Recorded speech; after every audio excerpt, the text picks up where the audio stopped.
Hi guys, let's talk a little bit about the assignments in the gClass system. One of our core principles in gClass is that you not only learn, but you also perform. And that time during class is time spent performing, using what you've learned in the course in order to go further. And that's what the assignments are all about. So really at the large scale, you do a lot of learning on your own, at home, in your own time, middle of the night or whatever, doing the quiz, doing the fill-ins. You come into class to take the quizzes, but you're not really interacting then. When you really begin interacting in a gClass is when you start to present your assignments. The assignments are really there to get you to apply what you know, to learn and go further than what you've just read about and filled in and quizzed on. That's what they're doing. So here's the basic process. You start by leveling up in a module. You don't really get to do an assignment until you've gotten that basic learning under your belt. Then you look at, then you decide whether in that module you want to do an assignment or not. There are 25 modules, really only 5 assignments that you have to do, so very few of the modules that you do will you need to do assignments in. Now of course you can do more assignments than 5 if you want, but taking 5 as the average, you won't really do assignments in most of the modules that you complete. So you choose which modules you want to do an assignment for. Inside each of the modules there's 3 or 4 prompts, so that makes 100 different prompts about in the gClass system that you can choose from, and choose only 5 from those 100 different prompts about the things that you care the most about. And that's what I would ask you to do, is write about the things that you really care about. Don't write about the things that are easy, write about the ones that matter to you, or write about the ones that you really want to have an opinion on. This activity more than anything else is going to give you a chance to get an opinion. So use it wisely. Go and look at all the different prompts from all the different modules and decide which ones do I really care about and write about those. Okay, so process is you level up, you choose to do an assignment in a particular module, you choose the prompt to write about, and then you're going to have to upload a first and a final draft. You have a choice on that first draft. You can start from an argument outline. All of our essays that you're going to do, all of the assignments, they're all arguments. They're all I believe this and here's why kind of exercises. So you decide whether you're going to start from an outline of an argument or whether you're going to just go ahead and draft your first draft of the essay itself, the argument essay. Personally, if I was you, I would start from the outline. The reason for that is because it'll make a better argument in the long term. However, I don't want to overburden you with work, so if you want to skip right to the essay and skip the outline, that's fine as well. So suppose you choose to do the outline. The outline runs you through all the parts of an argument. How do I make an argument? What's a claim? What's a reason for that claim? What's a connection between the reason? We'll go through all of that at a different time. What I want you to know right now is that you have a choice. In all the gClass system, you have lots of choices, and here's yet another one. You can choose whether to do an outline and upload your outline as a first draft, or whether to just go ahead and do a first draft of your essay. So either way is okay, and in either case, you do upload something, and that sets a time for your review. So when you upload your first draft, you'll be scheduled, and it'll tell you right in gClass when you're scheduled for. Then you come in during that day, and during that slot that you're scheduled for, 2 other people are scheduled to be your reviewers. If you're doing an argument outline, they review your argument. That is, you make your argument to them. You stand in front of them and make an argument, exactly the argument that you wrote down in your outline, and they tell you where its strengths are, where its weaknesses are. Not did you convince them, not is it, the killer argument, but how strong of an argument is. Could you bolster your argument in this way or that way? One of the things I want you to practice is what we practice as well. It doesn't matter so much to us what your opinion is. It matters that you have an opinion and that your opinion is well reasoned, well argued, well stated. So as you're doing reviews of other people or as people are doing reviews of you, keep that in mind, that it's not about whether you agree or not, it's about whether the person is making a strong argument. And in fact, one of the things you could practice, and it's a really good skill for your entire life, is to be able to separate your beliefs from how strongly and well stated other people's beliefs are.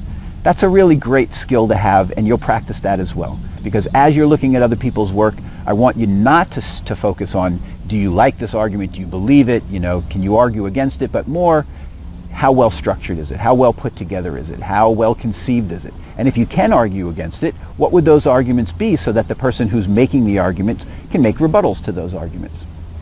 Okay, so you upload your first draft. If it's an outline, then you present it orally and you get feedback on it. If it's a written essay, then you provide that written essay to your reviewers, and they go through it and they give you feedback. all along the exact same criteria that we're going to use eventually to evaluate your assignment. And I'll show you those criteria in a moment. So you upload it, you schedule a review time, you get that review with 2 of your peers. On the heels of that review, you revise and upload. If you started from an essay, you revise the essay based on the comments that you got, and you upload a new essay. If you are starting from an outline, you turn that outline into an essay by adding more things besides just the argument to it, and you upload that. So either you have a first draft outline and a second draft essay, or a first draft essay and a second draft essay. Okay, so you've done that. You've uploaded your final assignment, and your work is done, and our work begins. We go through our rubric and we evaluate your assignment based on the criteria that I'll show you in a moment. Get the idea? You upload a first draft that schedules your review, you do the review, you upload a final draft, and then we evaluate your final draft. Okay, important thing, something I can't stress enough because students often get hung up on this in this class, and that is to schedule wisely. Just because there are 3 slots in the last week for reviews doesn't mean you can do 3 assignments. The killer is that every time somebody else schedules an assignment, you're scheduled as, or you may be scheduled as a reviewer. So if you want to make sure you get the presentation slots that you want, schedule early. Schedule well ahead of time, and then you'll have all the slots that you need. There should be plenty of slots for everybody to do all the work they need to do, but be careful. You may run out of slots. So don't wait till the end of the quarter to start doing all your assignments because you may run out of slots. Plan accordingly. As always, do this class strategically. Learn the rules of the game and play the game to your advantage.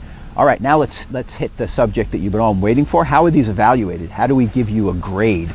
And we don't really grade, we give XP, but the idea is the same. We're going to evaluate you. So let's look at some of the evaluation criteria. There are evaluation criteria on the outline and on the argument. These are really these are 2 big categories. Not that they're bigger or better than the other categories, but they are the 2 big first categories. Notice if you don't choose to do the outline, you won't be evaluated on that outline, and there'll be no points for the outline. So the outline is optional. We provide that argument outline to you. You download it and you fill it out.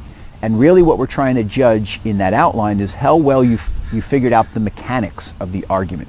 In the end, we're going to judge you on the argument itself, on the strength of the argument, but the outline itself is really just to get you thinking the right way, understanding the structure of your arguments and putting the right pieces in the right places and making sure it all ties together and it's all coherent. That is, it fits together into one overall argument. That's the first set of criteria, the outline criteria. Have you constructed a well-reasoned argument? Second one is and that's the argument itself. The second set of criteria is it a strong argument? Is it an argument that is really very convincing? Not did you convince somebody or other, because that's that's something else entirely. Whether a particular person will be convinced is different than whether you made a strong argument or not. You can make a really strong argument and not convince somebody just because they refuse to be convinced, even if your argument is strong, or they have an even stronger argument going in the other direction. So it's not about convincing people, it's about making a strong argument. And that's really what the second set of criteria are about. First set is, did you get the mechanics of arguing correct? The second one is, did you make a strong argument? And the strong argument is going to be reviewed in the essay. The outline is going to be, the outline criteria is going to be evaluated in the outline. Okay, so outline criteria for the outline, the argument criteria for the essay. Moving along, there's 2 other sets of criteria. There's surrounding the argument. The argument you might think of as the core. It's the meat of the essay. Then surrounding it is an introduction, a conclusion, and maybe some other stuff that doesn't belong there. So we'll really evaluate you in a criteria called surrounding the argument. We'll really evaluate you on the overall organizational structure of your essay. So this is evaluated in the essay as well. The final category, style and form, is also evaluated in the essay. 1 separate category for the outline, 3 other categories for the essay. So in surrounding the argument, we also look at the relevance. Have you chosen a way to argue about this issue that is really relevant to the class, or are you going off in some other direction? And let's see. Oh, something I forgot to mention. No, I will leave this for later. Style and form is all about the writing skill that you bring to bear. And notice that's the last criteria, or the last set of criteria here, for a really good reason. I feel that until you've mastered the other things, you shouldn't really have to focus too much on how are my sentences constructed, what words do I choose. I really want you to focus on things that are more structural and then work through it in the end towards something that has really good wording, is all the sentences really tied together. So I'm looking at that as kind of the last level of achievement here. You can have a really good argument, but it's not really well worded. And I want to really be able to tease those things apart. And maybe some of you have seen this in your own lives, that it's a big difference between having a strong opinion and stating that strong opinion and writing it well in a paper. We want to put those two in two different categories. Maybe you had a really strong argument, but your problem is that you don't know how to turn that strong argument into good words and sentences. So we'll pull those apart, and you'll see a different evaluation for those. Okay, so the style and form also has to do with how well did you do the citations, and did you include the questions that we asked you to include, and are they well done? All in all, this is designed to get you to be able to form a really strong argument and turn that strong argument into a really strong essay. If you put your mind and your heart into this, you will definitely come out of this class a way better writer. And the stuff that we teach you here will apply to every other writing assignment that you get for the whole rest of your academic career and beyond. So I really encourage you to put a lot of effort into these, because it'll pay off. It pays dividends not only in this class, but it'll pay dividends across your entire academic career. Okay, so the final issue. How do I get better at this stuff? I start off, I get this one kind of evaluation. It's not exactly as good as I wanted to get. You have all the resources you could want available to you to get better at this stuff. The first and biggest and best resource for you is the Odegaard Writing and Research Center. These guys are really awesome. They will really help you. They'll sit down and they'll work point by point through all of this stuff. Now, I need to say at this point that those guys themselves, the Odegaard Writing and Research Center, have been really critical in putting this entire system together. They're awesome people, and you should really avail yourselves of them, because they know their business when it comes to writing, and now they know exactly how to work with you in this class because they help to construct these rubrics as well. They put a lot of energy and effort into making this a really great system, and so if you go to see them, they'll be really good at helping you. Okay, there's your TA. Your TA is the one who in the end gives you your evaluation, so they're a really great person to check in with and see, why did I get this evaluation? What could I do to get better? All those sorts of things, they'll help you. And finally, me.